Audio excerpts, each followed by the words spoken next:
सुप्रसिद्ध धर्म ग्रंथ पवित्र बाइबल। बाइबल ईसाइयों का पवित्र धर्म ग्रंथ है। इसके दो भाग हैं, पूर्व विधान ओल्ड टेस्टमेंट, नव विधान न्यू टेस्टमेंट। पूर्व विधान में मानव जाति के प्राचीन इतिहास के विवरण हैं। हिब्रू भाषा बोलने वाले यहूदी इस इतिहास में विश्वास रखते हैं। जुडाइज्म नामक प्राचीन धर्म को इन्होंने अपनाया है। ईसाई भी इस इतिहास को मानते हैं। इस पूर्व विधान की कथाओं तथा सूक्तियों को वे पवित्र मानते हैं। नव विधान में ईसा के उपदेश हैं। साथ ही यह अपोस्टल्स तथा अन्य शिष्यों के महत्वपूर्ण कार्यों के तथा उनकी सेवाओं का संग्रह है। सृष्टि के आदि के संबंध में पूर्व विधान यूं कहता है, भगवान ने स्वर्ग तथा भूमि की सृष्टि का कार्य जब आरंभ किया तब भूमि का कोई निश्चित आकार नहीं था। वह अस्तव्यस्त डेला थी, काला भाप उगलती भी, दैवशक्ति उस पर हावी हो गई। पूर्व विधान में राजा और तथा महात्माओं के बारे में कई अपूर्व गाथाएं हैं। इजिप्ट में यहूदियों ने नाना प्रकार की यातनाएं सही हैं। वहां से निकलकर इजराइल पहुंचने के लिए उन्होंने अनगिनत कष्ट सहे। उनकी पीड़ाएं वर्णनातीत थीं। आखिर मूसा उनको वहां से ले जाने में सफल हुआ। इन घटनाओं के विवरण भी पूर्व विधान में सविस्तार मिलते हैं। पूर्व विधान में अनुभव से भरी कितनी ही गाथाएं हैं, सदाचार की कहानियां हैं।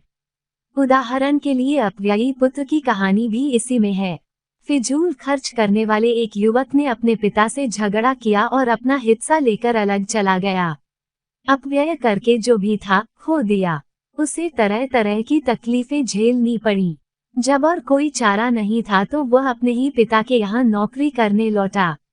उसे भय था कि पिता उसे कोसेंगे, दंड देंगे, लेकिन पिता ने बड़े प्रेम से उसे अपनाया। पुत्र को पिता का प्रेम पाकर लगा मानो उसे नया जन्म मिल गया हो। नव विधान में ईसा के उपदेश हैं।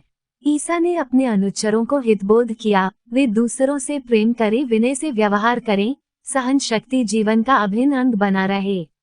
उन्होंने कहा, कोई एक चपत पर तमाचा मारे तो दूसरा चपत भी उसे दिखाया जाए। क्षमा करने का ये सद्गुण मनुष्य की शोभा है। उन्होंने ये भी कहा, हम सब अज्ञानी हैं, इसलिए दूसरों के संबंध में तथा उनके कार्यकलापों पर हमें उंगली उठाने का कोई हक नहीं है। हमें न्याय निर्णय का कोई अधिकार नहीं। ये गर्व कदापि अनुचित है कि हम सर्वज्ञानी हैं। ईसा ने चेतावनी दी कि हमें ऐसे लोगों से जागरूक रहना चाहिए जो अद्भुत करने का दावा करते हैं। कपटी प्रवक्ताओं से भी हमें दूर रहना चाहिए। भगवान पर जो दृढ़ विश्वास है वह ठोस बुनियाद के समान है। ऐसे लोगों का जीवन उस सुरक्षित घर के समान है जिनका घर पहाड़ी पत्थरों की बुनियाद पर निर्मित हुआ है। विश्वासहीन मानवों के घर रेत पर बनाए गए घरों की तरह हैं, जो किसी भी क्षण टूट सकते हैं। न ही वे तूफानों का सामना करने की शक्ति रखते हैं या न ही किसी कंपन का। संसार में अत्यधिक प्रचलित ग्रंथों में से प्रधान ग्रंथ है बाइबल। विशेष बात तो यह है कि केवल ईसाई ही नहीं बल्कि अन्य धर्मी के लोग भी इसका पठन करते हैं।